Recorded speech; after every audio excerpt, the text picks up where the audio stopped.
Hi guys! So yan nga, to be continue ako sa aking story time. Ayun kasi guys,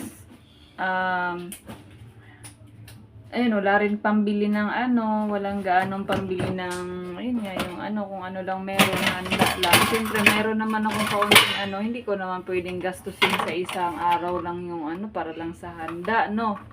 Tsaka masisira lang guys, kasi wala namang kaming ref. So, kailangan magluto lang ako ng tama lang, sakto lang, nakakainin namin kasi kami-kami lang din naman. Tsaka kung magluto ako ng maramihan, magbibili ako ng anong gagastusin namin ng sunod na araw, diba? Ganon.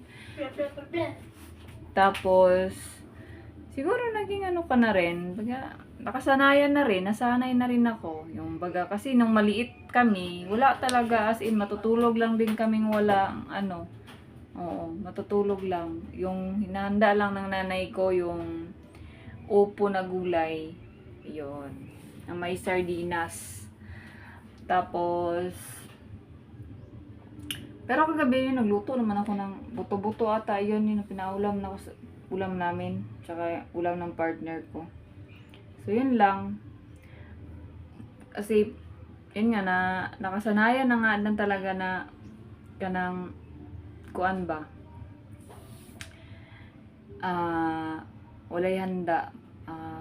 Mula nung maliit pa. Pero yung kapatid ko kasi, parang, syempre kahit pa paano siya yung mga may, kasi siya, may konting negosyo, kaya, syempre,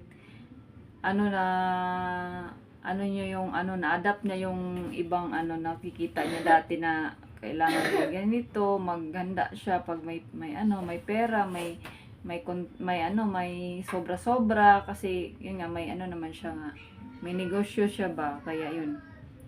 Kaya may konting ipon naman siguro siya at may konting kumikita na rin naman yung niya, kaya talagang siya, maka-afford siya pag may handa-handa. O yun.